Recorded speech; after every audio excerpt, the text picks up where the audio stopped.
The theme for this year's World Environment Day is Celebrate Biodiversity.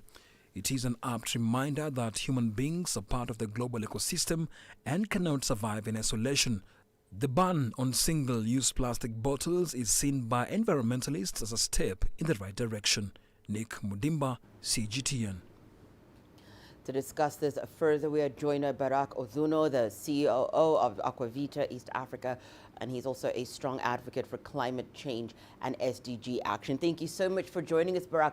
Let's just speak about what we've just seen in the story that we just aired about that ban on single-use plastic bottles here in Kenya.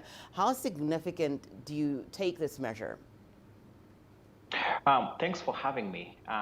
I think the significance of this measure can only be appreciated when you understand the impact of plastic on our environment and on our ecosystem in general. You have a look at, what has happened over the years with the issues around, global warming and environmental degradation. We cannot, overstate the importance of getting rid of plastic from our environment. So having understood that, I think it's important to state that, that's a really significant step. It's very practical, looking at the fact that we have currently over 700 species of marine life with plastics in their digestive tracts.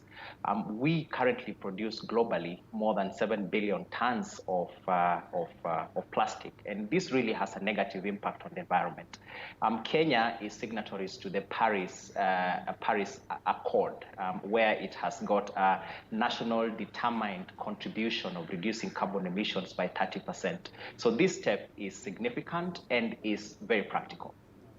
Barack, one of the things that we saw this year, we began with environmental crises, including wildfires in various parts of the globe, floods, locust invasions, especially here in East Africa, and we also saw them going through to India. Just speak to us about especially now in the midst of this pandemic, where it seems as though there's so much focus on what's happening with the pandemic. Are we seeing that even through this, we are seeing governments maybe still seeing that the environment is important, that it is something that they still have to put at the forefront of their agenda? Yeah, I think if we understand that we all exist in an ecosystem with millions and millions of species, and all these species are connected to each other, whether it's plants, whether it's animals, whether it's us as human beings, we are all connected to each other in some way. Now, while our innovations and progress that we have made over the years have certainly been useful, in the process, some of our activities have been detrimental, negatively affecting some of these species. And because of the connectedness that we have, that ends up generating a ripple effect, and that then creates a crisis in the end. And so I think that it's very important to understand and internalize the latest, I think, challenge that we are dealing with globally, which is how do we reduce the impact of carbon emissions? How do we ensure that we operate in a more sustainable world, in a more how do we make sure that we make the world a much better place for generations to come? So I think it's a really important issue that we need to look at, and we need to appreciate the connectedness that we have, and the fact that all of us exist in this ecosystem, and we need each other. Barack, let's just speak about what we have seen in various parts of the world with this coronavirus pandemic, and how the lockdowns, the curfews have impacted actually positively when it comes to pollution, that we're seeing a lot less pollution, a lot less pollution because of people not traveling as much as they have been. Just speak to us, because this is kind of a temporary thing, and it's something that has been almost forced on people for them to have this effect that we're seeing. What is going to happen, do you think, going forward? Are we going to maintain some of the positivity that we've seen from this crisis, that going forward we are going to be a lot more cognizant of what we're doing when it comes to the environment? I think that the gains made are helpful, but I think that they were not intentional. And for that reason, they are not sustainable. And they're not sustainable because, they arise out of economic activity stopping. And we cannot stop, economic activity. I think we've seen most of the countries announcing or stating their intentions to reopen their economies.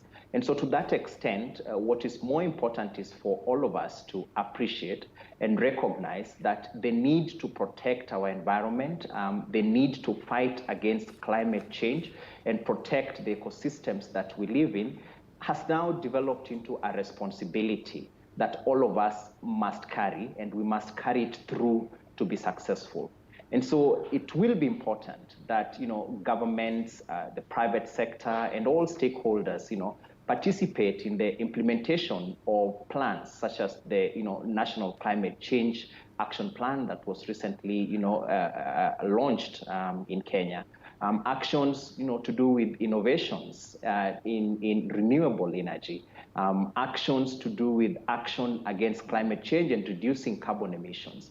These, I think, are what are going to result into tangible results that we need. I mean, simple things like just integrating in our education curriculum and talking to children in our schools and in our homes and creating awareness about environmental protection. I think those deliberate and strategic moves are what are going to be significant in generating progress and reducing our carbon emissions and protecting the world and making it a much better place for generations to come. Thank you so much for joining us, Barack Odhuno, the COO of Aquavita East Africa. He's also a strong advocate for climate change and SDG action.